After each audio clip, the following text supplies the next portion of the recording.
তো আমার বোন নেই, বোনও কার্মেলে পড়তো, আমিও কার্মেলে পড়াশোনা করেছি। হার্ট কোলাপস করে গেছিল সাঁতার কাটতে গিয়ে। বাবা মেসিভ হার্ট অ্যাটাক, মানে ডাক্তার ছিলেন, বড় টেনে মানে স্টেটু বসিয়েছেন, উনি শেষ হয়ে গেছেন। এরকম আর কি ব্যাপারগুলো ঘটেছে আমার জীবনে। এখন আমার একক জীবনে আমার গার্জিয়ান যদি কেউ থেকে থাকে সেটা হচ্ছে আপনি। তারপরে আপনি দীপক কুমার বণিককে চেনেন, সামাজিক এখানে যোধপুর পার্কে থাকেন। গণপতি উৎসবের সময় ওনার সঙ্গে আমার দেখা হয়েছিল, উনিও আমার ফেসবুক বন্ধু, উনিও আমার গার্জিয়ান। এবং প্রতিবাদী কবি কবি কৌশিক গাঙ্গুলি, এই তিনজনকে নিয়েই আমার জীবনটা। আমাকে আশীর্বাদ করবেন আমি যেন পথ চলতে পারি। এবং আপনাদের কথা আমার সব সময়, মানে শুধু লেখার জীবনে নয়, স্বল্প সময় আমার সঙ্গে থাকবে এই একক জীবনে। এটাই আজকে ধরে যা, তুই তো ভালোই বেরোচ্ছ, সুন্দর। এই তো চাই, মানে তুই জোশ চাই। এই বেঁচে আছি, মানে আমার মনে হয় আমি বেঁচে আছি আপনাদের জন্য। গুরুদেব আপনি।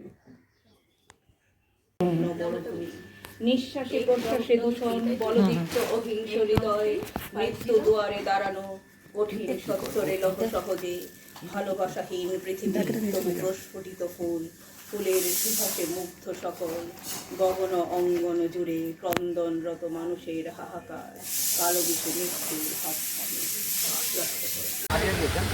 নমস্কার।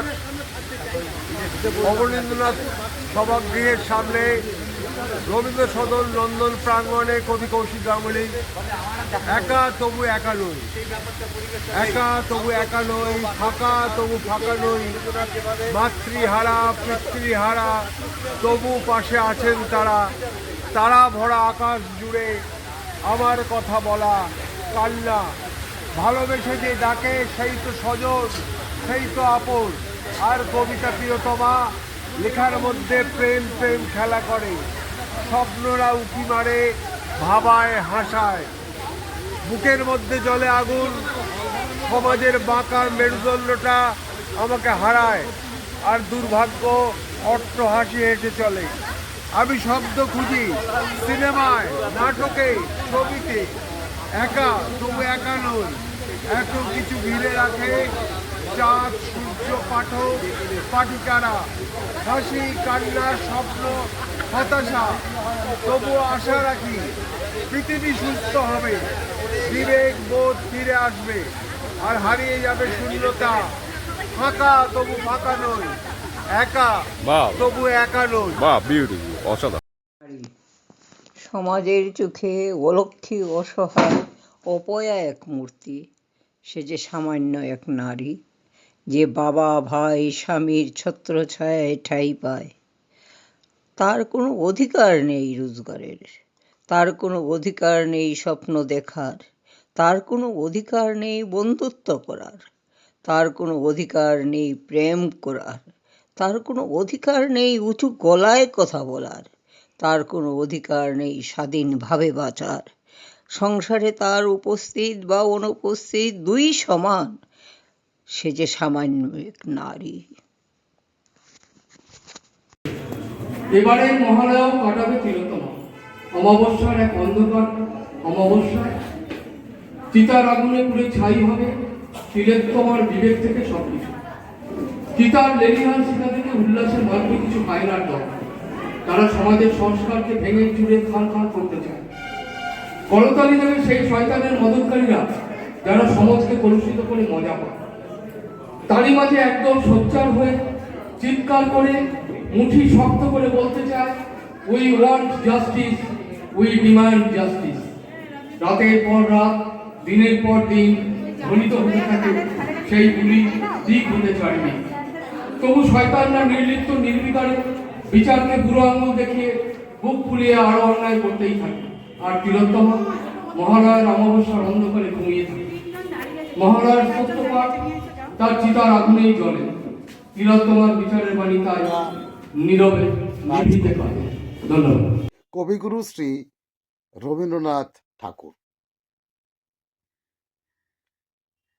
অলস সময় ধারাবে, মন চলে শূন্য পানে চেয়ে। সে মহাশূন্যের পথে ছায়া আঁকা ছবি পড়ে চোখে। কতকাল কতকাল দলে দলে গেছে কত লোকে, সুদীর্ঘ অতীতে জয়োদ্ধত প্রবল গতিতে। এসেছে সাম্রাজ্যলোভী পাঠানের দল, এসেছে মোঘল, বিজয় রথের চাকা, উড়ে আছে ধুলি জাল, উড়িয়াছে বিজয় পতাকা। শূন্য পথে চাই আজ তার কোনো চিহ্ন নাই। নির্মল সে নীলিমায় প্রভাত সন্ধ্যায় রাঙালো, যুগে যুগে সূর্যোদয় সূর্যাস্তের আলো। আরবার সেই শূন্য পথে আসিয়াছে দলে দলে, লৌহ বাঁধা পথে অনল নিঃশ্বাসী রথে, প্রবল ইংরেজ বিকীর্ণ করেছে তার তেজ।